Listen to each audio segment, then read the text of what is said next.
Hey there, welcome back. And I'm about to make a big confession. One of the things that I advise people, including myself, when you buy a used car, is make sure the brakes are good, the tires are good, all the lights work, basic necessities to be on the road safely. And I just pretty much drove it without really doing much with the brakes since I got it. Now it's gone to the point where if I'm going highway speed, so 55 miles an hour or 90 kilometers an hour for the rest of you folks, and you step on the brakes really hard, you get this running through the steering wheel, which is not good. So tomorrow morning at 8 o'clock, which is a really odd time to get work done, all 4 corners will be done. Right now, the brakes are kind of smooth like the rotors, but they got little grooves in it, so it kind of looks like a bit of a record player, and I have no idea how thick the pads really are. Lo and behold, Force 1 brakes. I've never even heard of these guys. And we're gonna have a set of nice drilled rotors put on. There's 4 of them ready to go. I hope it all goes well.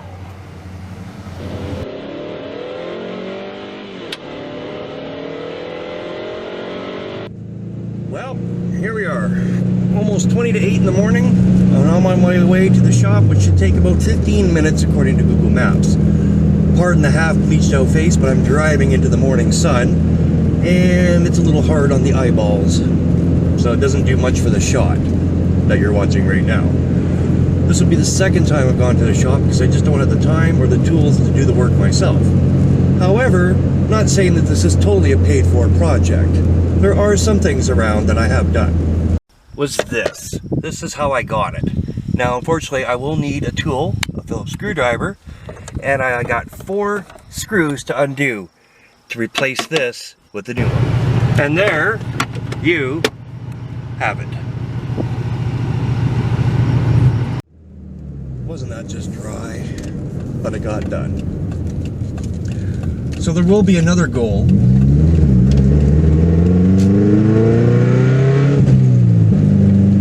While I'm at the shop, and that will be, hopefully they can install this, a new shifter knob, because the one that came with the car is aftermarket and I don't particularly like it.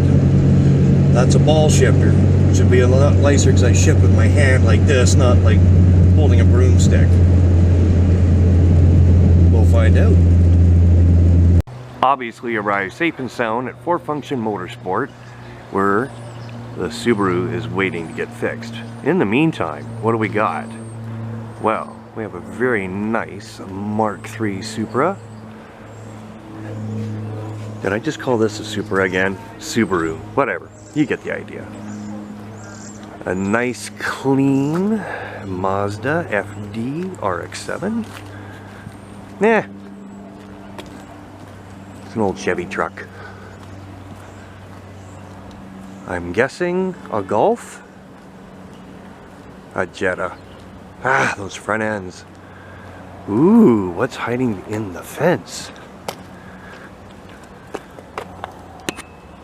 Very nice, very nice. And here are the rotors. Turns out I got 2 sets of rears. And the glorious car on the left.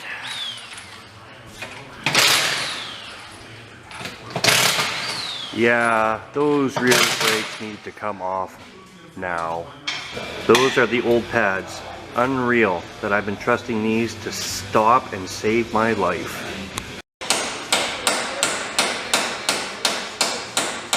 Yeah, about those front brakes. And of course, this seems to be the day where everything's got to go wrong. Here's the ball joint on the passenger side. Or what's left of it. Which would explain a lot of the shimmy and shaking on the hard braking.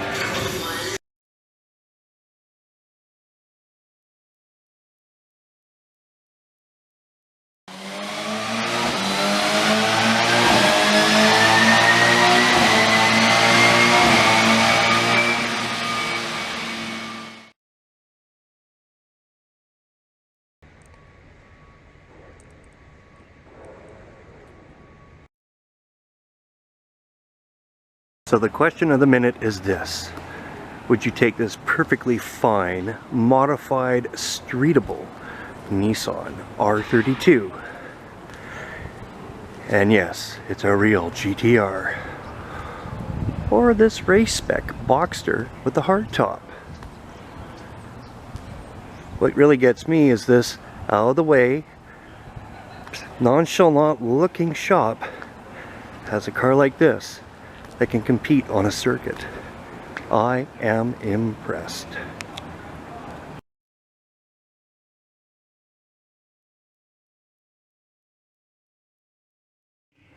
So there we go. The new rotor, the new pads, the old caliper. Now moving to the front.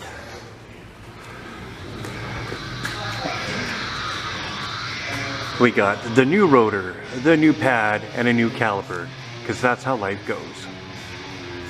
Finally done. Thank God. No matter how many times I see it, it still looks weird seeing somebody else drive my car.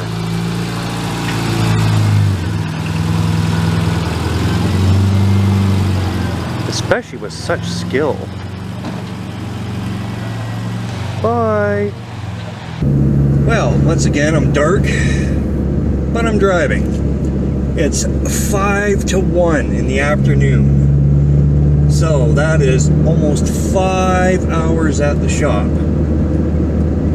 Here's the update. 4 rotors turned out to be for rear. All 4 rear. So we had to get new front rotors. Then the front calipers were no good, so we had to get new front calipers. And bolts were snapping. And the ball joint on the passenger side is out. Really badly. I have no idea what held it together than its own weight and design. But the rubber bushing was gone, it was so loose, like... So, 4 new rotors, 2 new calipers, 8 brake pads all the way around, new ball joint, and a bolt for one of the calipers. The grand total came to $1,297.63 after the government got involved and took their tax money.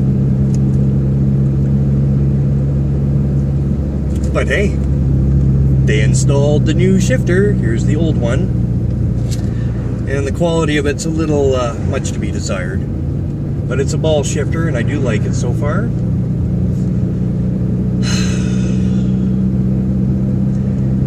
When they told me that owning a Subaru was going to be expensive, they weren't lying.